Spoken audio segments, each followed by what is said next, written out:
Les 10 commandements n'ont pas très bonne presse aujourd'hui. Même le terme a parfois disparu de la catéchèse au profit de synonymes plus compatibles avec la mentalité actuelle. Par exemple, on parle souvent dans la catéchèse des 10 paroles de vie. Si ce terme est assurément juste, le terme est juste, et on le trouve d'ailleurs dans l'Écriture, cependant, la parole de Dieu ne craint pas, elle, de célébrer comme un don de Dieu la loi et les commandements que Dieu a donnés aux hommes pour leur bonheur. Citons par exemple le psaume 18, « La loi du Seigneur est parfaite, qui redonne vie. Les préceptes du Seigneur sont droits, ils réjouissent le cœur. Le commandement du Seigneur est limpide, il clarifie le regard. » Joseph Ratzinger soulignait dans sa conférence à Paris sur les sources de la foi que là où le décalogue est expulsé de la catéchèse, c'est la structure fondamentale de celle-ci qui est touchée. Il n'y a plus alors d'introduction réelle à la foi de l'Église. Nous allons dans cette brève présentation montrer comment la révélation par Dieu des 10 commandements est le fondement de l'alliance que Dieu a voulu avec les hommes. Après avoir situé cette révélation dans son contexte, ce sera la première partie, nous essaierons de voir ce que Dieu par le décalogue nous révèle de lui-même et de l'homme, ce sera la deuxième partie, et enfin nous verrons comment les 10 commandements sont un chemin de bonheur pour ceux qui les vivent. Alors première partie, le contexte, donc le Sinaï entre l'Égypte et la terre promise. Depuis 430 ans, les Hébreux étaient en Égypte. Et depuis des décennies, ils étaient réduits par Pharaon à l'état d'esclaves. Nous connaissons bien les événements de cette période de l'histoire du salut. Insistons sur quelques points plus particulièrement intéressants pour le sujet qui nous occupe maintenant. D'abord, considérons le motif pour lequel le peuple doit quitter l'Égypte. Moïse et son frère Aaron disent à Pharaon, selon ce que Dieu leur a demandé, « Le Dieu des Hébreux s'est présenté à nous, il nous faut aller à 3 jours de marche dans le désert pour offrir un sacrifice au Seigneur notre Dieu. » Plus loin, il sera question de servir le Seigneur. Joseph Ratzinger commente ainsi « Moïse, dans sa conversation avec Pharaon, ne prétend en aucune manière que son but soit la conquête d'une terre, mais bien la visite d'un lieu de sacrifice afin d'adorer Dieu de la façon que lui-même a voulu. Le but de l'Exode est donc par-dessus tout le Sinaï, c'est-à-dire l'alliance avec Dieu, de laquelle surgit la loi d'Israël. Donc en effet, le culte, donc Moïse et Aaron vont demander pour le peuple de la part de Dieu de sortir d'Égypte. Pourquoi ? Pour exercer leur culte envers Dieu. Or, le culte véritable, c'est de vivre selon Dieu, c'est de rejeter le mal et de faire le bien. Ce que précisément la loi qui va être donnée sur le Sinaï va formaliser. Ainsi, le but de l'Exode est fondamentalement d'établir une juste relation avec Dieu et à partir de cette juste relation avec Dieu, une juste relation avec les hommes et avec la création. On peut donc dire, conclut Benoît XVI, que le but de l'Exode a été la libération, mais on doit ajouter que la forme de cette libération est l'alliance et que la forme de la réalisation de la libération est l'établissement d'une juste relation des hommes entre eux, décrite dans la loi de l'alliance, sur la base de leur juste relation avec Dieu. Puis le peuple a quitté l'Égypte, après les 10 plaies au cours de la grande nuit de la Pâque. Nous faisons mémoire de cet événement lors de la veillée pascale. Après le passage de la mer Rouge, le peuple arrive dans le désert du Sinaï. selon la Bible, le 3e mois qui suivit la sortie d'Égypte jour pour jour. Quant à la tradition rabbinique, elle indique que le peuple a reçu la loi au Sinaï 50 jours après la sortie d'Égypte, d'où la fête juive de la Pentecôte, Pentecôte signifiant 50, qui commémore le don de la loi. La fête juive de Pentecôte, c'est la fête de la réception de la loi, 50 jours après la sortie d'Égypte, ce que le Nouveau Testament a conservé, puisque le don du Saint-Esprit, qui est la loi nouvelle, a été fait à l'Église 50 jours après la libération, la vraie libération du péché par la résurrection. Ainsi, le don de la loi intervient sur la route entre l'Égypte et la terre promise, sur la route entre l'esclavage et la liberté. Et c'est tout un enseignement qui nous est prodigué ici. En effet, la loi donnée par Dieu est nécessaire pour passer de la condition d'esclave à celle d'homme libre. La loi de Dieu est une condition pour vivre l'authentique liberté, c'est-à-dire pour se libérer du mal et pour vivre selon le bien. Deuxième partie, l'alliance de Dieu avec les hommes. Arrivé donc au Sinaï, Dieu demande à Moïse de gravir la montagne. Moïse y demeura 40 jours et 40 nuits. Puis, nous dit le livre de l'Exode, quand le Seigneur eut fini de parler avec Moïse sur le mont Sinaï, il lui donna les 2 tables du témoignage, les tables de pierre écrites du doigt de Dieu. Ces 2 tables, nous dit le catéchisme, sont appelées le témoignage. Elles contiennent en effet les clauses de l'alliance conclue entre Dieu et son peuple. Tout d'abord, par le décalogue, Dieu nous révèle qui il est. Il est le Dieu unique, qui seul doit être adoré, dont le nom doit être prononcé avec respect, dont le jour consacré doit être sanctifié. Il est celui qui a créé la famille, qui aime la vie, l'ordre, la vérité, la pureté. Ainsi, les 10 commandements appartiennent à la révélation que Dieu fait de lui-même et de sa gloire. En faisant connaître ses volontés, disait Benoît XVI, Dieu se révèle à son peuple. Les 10 commandements sont donc en quelque sorte un autoportrait de Dieu. Mais en dressant son portrait et en le donnant aux hommes, Dieu révèle aussi ce qu'est la vocation de l'homme, puisque il l'a créé à son image et selon sa ressemblance. Le décalogue, disait Benoît XVI, est tout à la fois représentation de soi-même, auto-figuration de Dieu et interprétation de l'homme, apparition de sa vérité rendue visible dans le miroir de Dieu, car l'homme ne peut se comprendre vraiment qu'à partir de Dieu.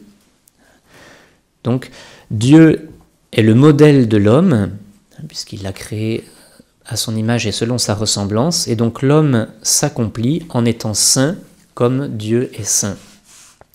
Ainsi, les 10 commandements, étant le fondement de l'alliance, sont le fondement de la loi naturelle, comme on vient de le dire. Benoît XVI, dans son encyclique, sa première encyclique, Deus Caritas Est, dit ceci: « L'histoire d'amour de Dieu avec Israël consiste plus profondément dans le fait qu'il lui donne la Torah, la loi, qu'il ouvre en réalité les yeux à Israël sur la vraie nature de l'homme et qu'il lui indique la route du véritable humanisme. Les commandements sont donc universels au sens où ils s'adressent à tous les hommes et à chaque homme. Joseph Ratzinger a souligné cette universalité du décalogue. Je le cite: « Le décalogue n'est pas seulement exigence pour l'homme, il est révélation de ce que Dieu est. » Du verbe être. Les valeurs morales sont un des plus forts reflets de Dieu. On peut justement lire en elles l'identité du Dieu de la Bible. Cela signifie une fois de plus l'universalité de la foi chrétienne en Dieu et sa signification qui va au-delà de l'Église pour s'adresser à l'humanité entière. L'exigence des valeurs par lesquelles il s'exprime concerne toute l'humanité et peut être comprise par elle. Elles sont devenues un facteur éducatif déterminant de l'humanité. Elles dépendent encore et toujours de sa figure, de sa réalité. Ce Dieu dont la sainteté et moralité concernent tous les hommes. Ainsi, par les 10 commandements, Dieu montre qui il est et ce qu'il attend de l'homme pour son bonheur. C'est l'alliance. Le catéchisme souligne que les commandements reçoivent leur pleine signification à l'intérieur de l'alliance. Selon l'Écriture, l'agir moral de l'homme prend tout son sens dans et par l'alliance. Dieu a agi pour son peuple. Nous avons vu, il l'a libéré de la servitude de l'Égypte. Maintenant, après cet événement gratuit, en donnant la loi à ce peuple, Dieu attend sa réponse, la réponse du peuple à cette alliance d'amour, réponse qui passe par une vie conforme à ce Dieu qui l'a libéré. Les commandements disent les implications de l'appartenance à Dieu instituée par l'alliance. C'est ce que dit le catéchisme. L'existence morale est réponse à l'initiative aimante du Seigneur. Elle est reconnaissance, hommage à Dieu et culte d'action de grâce. Elle est coopération au dessein que Dieu poursuit dans l'histoire. C'est cela l'alliance. C'est Dieu qui agit pour nous le premier, et nous qui lui rendons un vrai culte par toute notre vie conforme à ce qu'il est, en réponse à ce qu'il fait par amour pour nous. C'est ainsi que le non-respect des 10 commandements est considéré dans l'Ancien Testament comme une violation de l'alliance. Psaume 77, « Ils n'ont pas gardé l'alliance de Dieu, ils refusaient de suivre sa loi. » Mais de quelle alliance parle-t-on ? Faisons juste une petite remarque qui vient de Joseph Ratzinger dans un article sur l'alliance. Ce que nous appelons alliance ne doit jamais être entendu dans la Bible comme un rapport symétrique de 2 partenaires qui entrent dans un rapport contractuel l'un avec l'autre. Il s'agit ici d'un rapport tout à fait asymétrique, parce que par rapport à la créature, Dieu est et reste le tout autre. L'alliance n'est pas un contrat en réciprocité, mais un don, un acte créateur de l'amour de Dieu.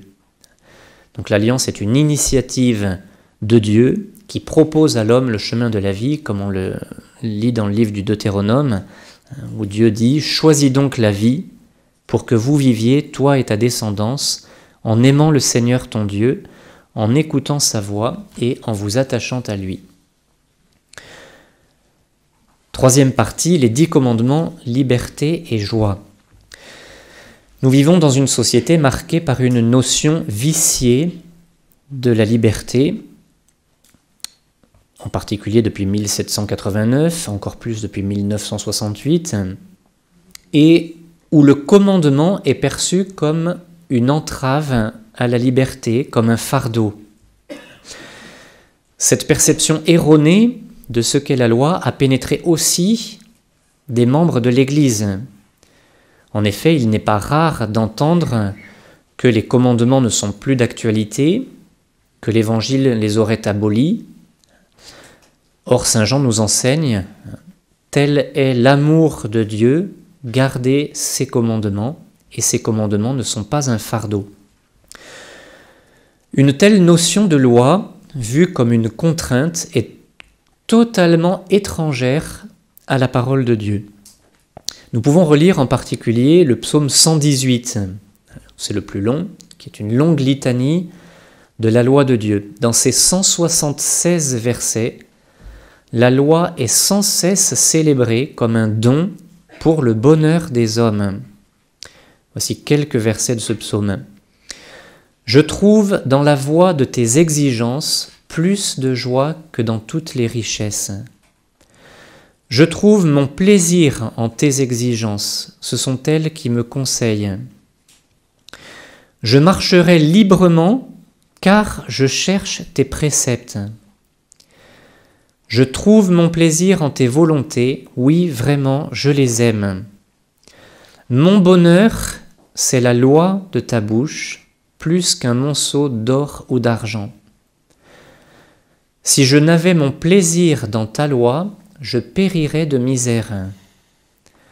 Ou encore, je hais les cœurs partagés, j'aime ta loi. » Le cardinal Ratzinger remarquait « Cette joie donnée par la loi nous étonne. Nous sommes habitués à considérer la loi comme un fardeau qui oppresse l'homme. C'est précisément dans ces époques les plus florissantes qu'Israël a vu dans la loi la libération en vue de la vérité, la libération du fardeau de l'incertitude, la grâce du chemin. Et nous savons aujourd'hui effectivement que l'homme périt s'il doit continuellement s'inventer d'abord lui-même, s'il doit d'abord créer à nouveau l'humanité. La volonté de Dieu n'est pas pour l'homme une force étrangère qui s'exercerait sur lui de l'extérieur, mais elle correspond à la direction de sa propre nature. C'est pourquoi la révélation de la volonté de Dieu est la révélation de ce que notre propre être veut, une grâce. Et il poursuit, « La loi est devenue un fardeau au moment où on ne l'a plus vécu de l'intérieur, mais où on l'a disséqué en nombre d'obligations extérieures et extrinsèques. » C'est très intéressant pour aujourd'hui, ça. La loi est devenue un fardeau à partir du moment où on ne l'a plus vécu de l'intérieur.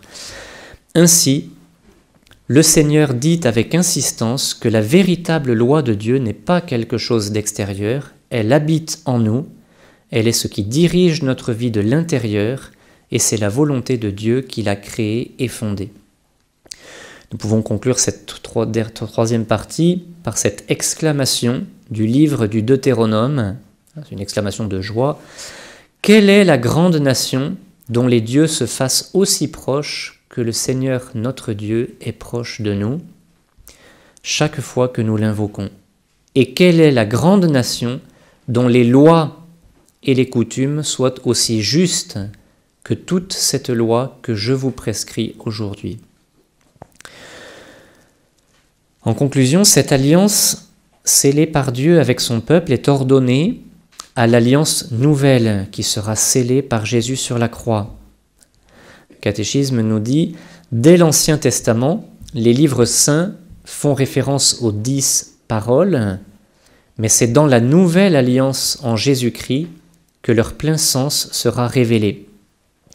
Saint Paul écrit dans sa lettre aux Romains, « Car l'aboutissement de la loi, c'est le Christ. » Et un peu plus loin, dans la même lettre, « Le plein accomplissement de la loi, c'est l'amour. » Les 10 commandements ont préparé la voie à celui qui est venu sceller l'alliance nouvelle et éternelle.